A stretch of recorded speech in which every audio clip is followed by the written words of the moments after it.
ना निराश करो मन को, कुछ काम करो कुछ काम करो, जग में रह के कुछ नाम करो। ये जन्म हुआ किस अर्थ हो, समझो इसको कुछ व्यर्थ न हो। कुछ तो उपयुक्त करो तन को, नर हो न निराश करो मन को। श्री मैथिली शरण गुप्त द्वारा रचित एक कविता है जो आज के समय में हम लोग को प्रेरित करती है कुछ करने की। करने का मतलब यहाँ केवल उस काम से नहीं है जिससे हमारी आय बढ़े या हम कुछ ऐसा काम करें।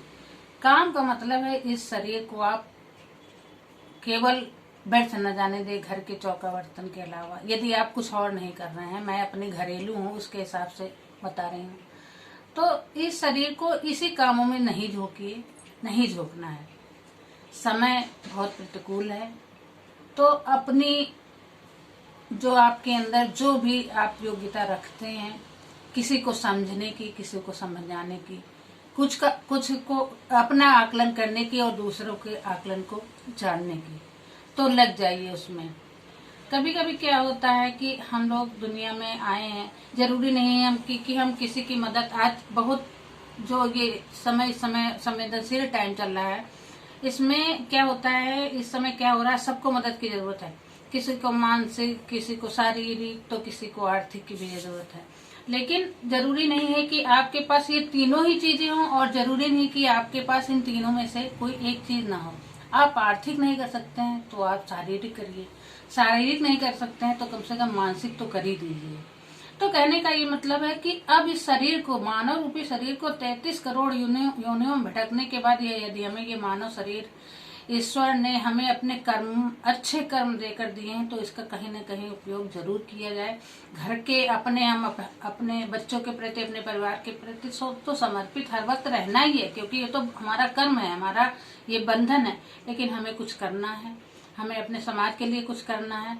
और हमारे अंदर, हमारी जैसे बहुत सी महिलाओं लोगों के अंदर बड़ी संकुचित विचारधाराएं होती हैं।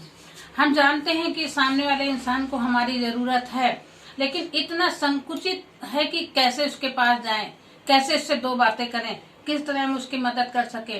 और आज एक निवेदन उस सामने वाले से भी है कि भैया अपने व्यक्तित्व को इतना गहरा न बनाइए कि सामने वाला कुछ चाह के भी कुछ ना कर पाए।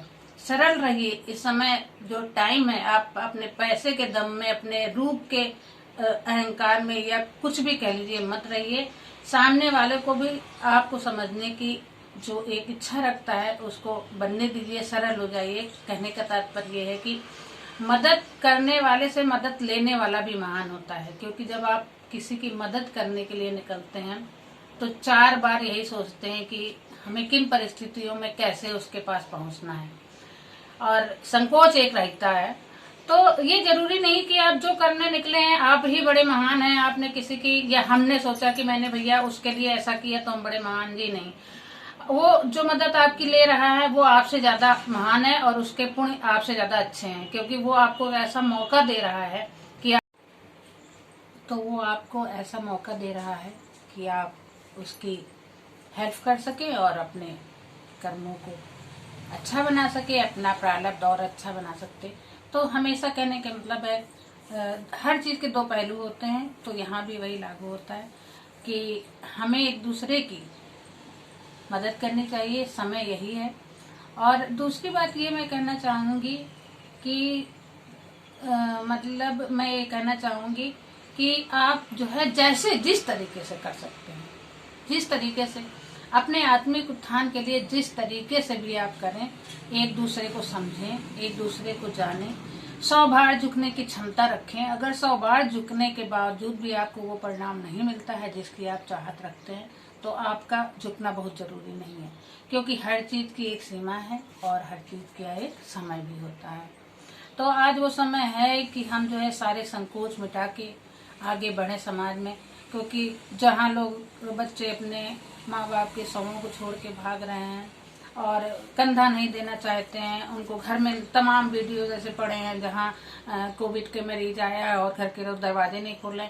तो भाई ऐसा क्यों है? वो पुलिस वाले, वो डॉक्टर्स, वो जो क्या कहते हैं कर्मी हैं, मतलब जो ये हमारे स्वच्छता कर्मी हैं, तो क्या वो लोग भी तो हमारी सेवा में लगे हुए हैं, क्या उन सबको हो रहा? और यदि होता भी है तो तमाम तरह के रास्ते हैं, ऐसा नहीं हर इंसान ही मर रहा है कोरोना से।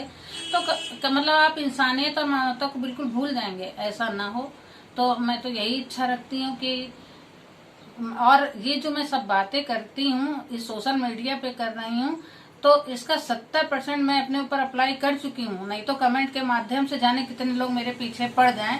तो मैंने थोड़ा बहुत किया है, जैसे ये आज स्ट्रीट डॉग चल रहा है, जाने कब से मैं ऐसा कर रही हूँ। तमाम कुत्ते मेरी गली में हैं और जो एक मेरी आवाज पे दौड़े चले आते हैं। हाँ, तो कहने का मतलब ये नहीं मैं महान बनना चाहती हूँ, मैं ये नहीं, छोटी छोटी पहल है, छोटे छोटे आह्वान आपसे है कि छोटी छोटी बातों से अपनी सोच को उम्दा बनाइए और समाज में अपने को जीने का एक राह बनाइए। बस इन्हीं छोटी छोटी बातों को मैं आपके सामने शेयर करती हूँ। अच्छा लगता है, यदि आपको अच्छा लगे तो प्लीज सब्सक्राइब जरूर करें और लाइक जरूर करें और मेरे मनोबल को बढ़ाएं।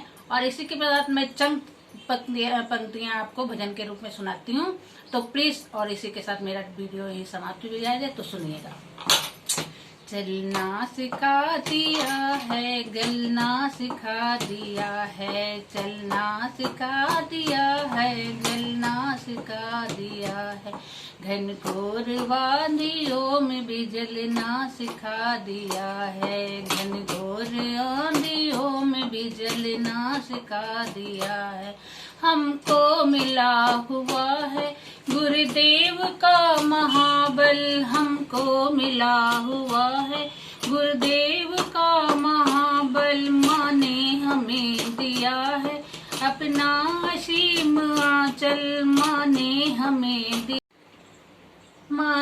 हमें दिया है अपना असीम आंचल, इस प्यार के सहारे बढ़ना सिखा दिया है, चलना सिखा दिया है, जिगलना सिखा दिया है, घनघोर आंधियों में भी जलना सिखा दिया है, घनघोर आंधियों में भी जल